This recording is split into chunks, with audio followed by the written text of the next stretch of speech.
Assalamualaikum warahmatullahi wabarakatuh. A'udzubillah, bismillah, alhamdulillah, la haula wa la quwata illa billah, amma ba'du. Para pemirsa rahimakumullah, mari kita panjatkan puji syukur kehadirat Allah Subhanahu wa taala, pemilik segala puji, Tuhan semesta alam. Salawat serta salam Allah semoga terlimpah kepada baginda Rasulullah Muhammad sallallahu alaihi wasallam. Di sini dalam pertemuan kali ini saya ingin menyampaikan sebuah hadis baginda Rasulullah Muhammad SAW untuk dijadikan pegangan yang harus kita lakukan dalam kehidupan sehari-hari, yakni ada yang disampaikan oleh baginda Rasul, salah satun la turaddu da'watuhum. Ada 3 perkara, ada 3 yang doanya tidak ditolak oleh Allah Subhanahu wa taala. Yang pertama adalah doa as-shaimu hatta yaftura, yaitu doanya orang yang sedang berpuasa sampai ia berbuka. Dalam hadis ini diterangkan bahwa doa orang yang sedang berpuasa itu senantiasa dikabulkan oleh Allah Subhanahu wa taala. Oleh karena itu, marilah dalam kita melakukan puasa, lebih-lebih di bulan Ramadan ini, ya kita jadikan puasa kita penuh dengan segala keistimewaan, segala manfaat. Ya, jangan sampai puasa kita hanya ya mendapatkan lapar dan haus semata, tapi hendaknya lah puasa kita itu benar-benar kita isi dengan sesuatu yang bermanfaat, utamanya untuk diri kita sendiri dan orang lain. Jadi ketika berpuasa, yakni mulai kita habis sahur sampai berbuka puasa, itu justru waktu-waktu mustajab untuk kita mintakan, ya kita berharap memohon kepada Allah akan atas segala yang kita inginkan. Ya, jadi jangan tidur melulu atau mungkin akan melakukan maksiat atau yang lainnya. Ya, justru di dalam puasa itulah Allah memberikan kesempatan ya untuk kita meminta kepada Allah. Dijanjikan akan dikabulkan oleh Allah.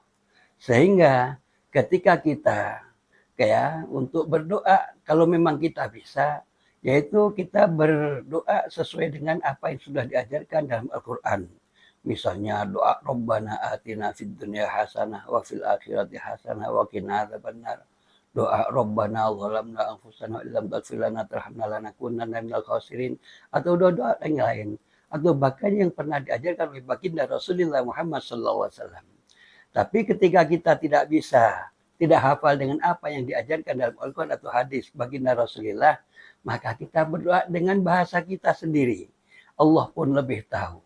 Ya, Allah lebih ngerti akan kebutuhan hambanya. Dan tidak harus dengan pakai bahasa Arab. Kalau bisa, pakai yang diajarkan dalam Al-Quran. Dengan dalam hadis baginda Rasul. Tapi kalau tidak, ya kita memohon dengan bahasa kita. Pakai bahasa Indonesia, pakai bahasa Jawa. Ya misalnya, ya Allah, berikan kami, keluarga kami, sakinah mawaddah rahmah. Berikan panjang umur yang manfaat barokah dan yang lainnya. Anak-anak kami, ya Allah, jadikan generasi yang solihin dan solihat. Misalnya seperti itu, enggak apa-apa. Jawa pun enggak apa-apa. Bahasa Madura, bahasa Inggris pun, ya itu tergantung kepada kita. Allah mengerti. Ya, jadi tidak harus dengan pakai bahasa Arab yang sekiranya kita memaksakan diri. Itu yang pertama. Makanya ketika berpuasa jangan hanya ya berdalih dengan naumu shaimin ibadah. Memang daripada berbuat maksiat lebih baik tidur ketika puasa biar tidak membatalkan itu pahala puasanya. Tapi bukan berarti puasa harus tidur melulu. Tapi hendaknya harus kita lakukan untuk melakukan sesuatu yang bermanfaat. Berdoa ya sambil bekerja kita doa, ya sambil kita di perjalanan pun kita berdoa, ya harus ketika bersilang, ya ada di masjid, ada di surau, di musola, tidak seperti itu. Ya kita mohon dimanapun, insya Allah Allah akan kabulkan. Itu ketika kita berpuasa. Yang kedua adalah doa yang tidak ditolak oleh Allah, yaitu wal imamul adil. Doanya para pemimpin yang adil. Nah dalam hal ini yang namanya pemimpin itu ya sesuai dengan ya, kapasitasnya masing-masing. Ada pemimpin keluarga, ada pemimpin wilayah, bahkan ada pemimpin negara, bahkan ada pemimpin dalam organisasi dan seterusnya. Jadi ketika ada pemimpin kita, kita sudah memilih pemimpin secara mufakat, ya. Ketika kita tidak memilih pemimpin tersebut, tapi dalam pemilihan itu pemimpin tersebut yang ternyata jadi, yang tidak sesuai dengan harapan kita, itu tetap adalah pemimpin kita. Ya, ketika ada pemimpin yang melakukan sesuatu yang mungkin menurut kita kurang benar, ya kita bisa mengingatkan. Kalaupun nggak bisa mengingatkan, harus kita ya paling tidak memintakan kepada Allah. Semoga kesalahan yang dilakukan oleh pemimpin kita itu segera diluruskan oleh Allah Subhanahu wa taala sehingga apa yang disampaikan itu akan menjadi ya sesuatu yang memberikan manfaat kepada yang dipimpinnya. Bukan ketika ada pemimpin yang salah harus dihujat, dilecehkan, bahkan dicari-cari kesalahannya ya.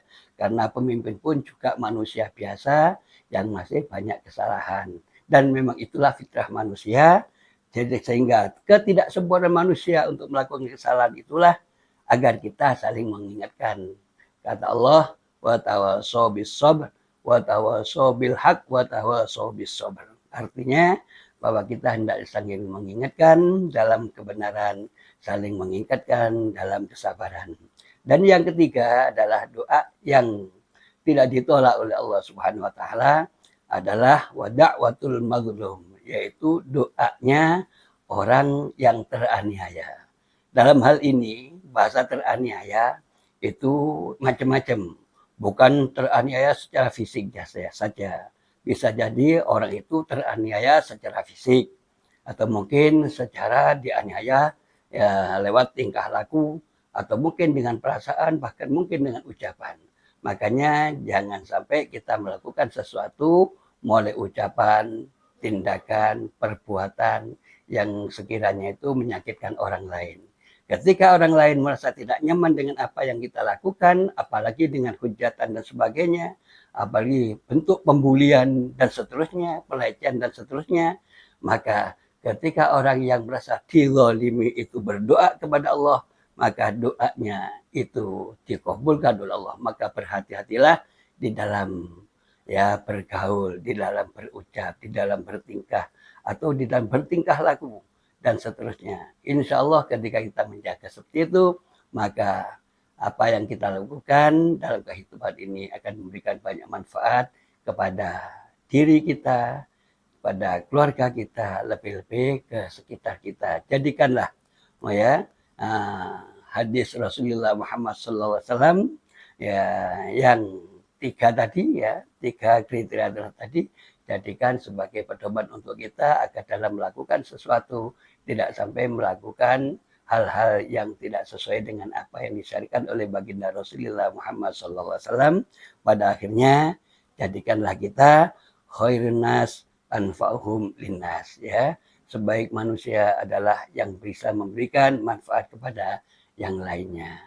Terima kasih atas perhatiannya. Mudah-mudahan sedikit ya yang kita sampaikan ini ada manfaatnya, diiringi dengan hidayah mohon Allah, dan mudah-mudahan kita semua dijadikan hamba Allah yang selamat fid dini wad dunya wal akhirah. Selamat menunaikan ibadah puasa Ramadan 1447 Hijriah.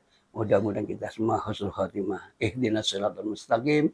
Wassalamualaikum warahmatullahi wabarakatuh.